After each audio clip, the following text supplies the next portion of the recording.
A hush fell over the crowded auditorium as the host's voice boomed through the speakers. And now, the recipient of this year's National Innovation Award, Dr. Amara Johnson. Applause erupted, cameras flashed, and all eyes turned toward the young woman walking to the stage, her head held high, her smile radiant. Her dark, flowing curls bounced with every step, and her eyes glimmered with triumph. But as she reached the podium and gazed out at the sea of faces, her smile faltered for a split second. Sitting near the back, almost hidden in the shadows, was someone she never expected to see again. Mrs. Whitaker, the teacher who once told her she would never amount to anything. The memories rushed back like a tidal wave. Chapter 2: The Doubtful Beginning. 10 years earlier, Amara sat in a cramped classroom at Jefferson High School, nervously tapping her pencil against her desk. She was one of only a handful of black students in her honors program, and it felt like every mistake she made was magnified. Mrs. Whitaker loomed over her, her icy blue eyes cold and judgmental. "Amara, you're wasting your time. You'll never make it in this field," the teacher said, loud enough for the whole class to hear. "You should aim for something more realistic." The words stung like a slap.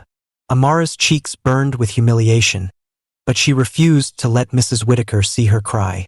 Later that day, she told her mother what had happened. She said, "I'll never succeed," Amara whispered, her voice trembling. Her mother took her hand, her grip firm and unyielding. "Baby, don't you ever let anyone tell you who you are. You define your own success. Remember that," and Amara did. Chapter 3: The Climb. Determined to prove everyone wrong, Amara threw herself into her studies. She stayed up late, researching, reading, and practicing. Every rejection, every setback fueled her ambition.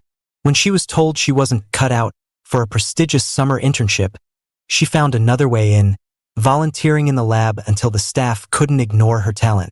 When scholarship applications were denied, she applied for 10 more.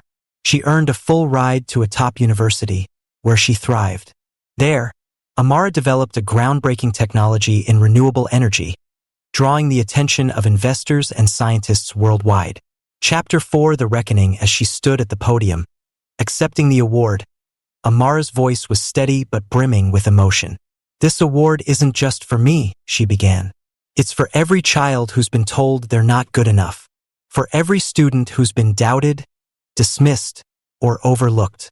I was once told I wouldn't succeed, but I learned that success is something you define for yourself."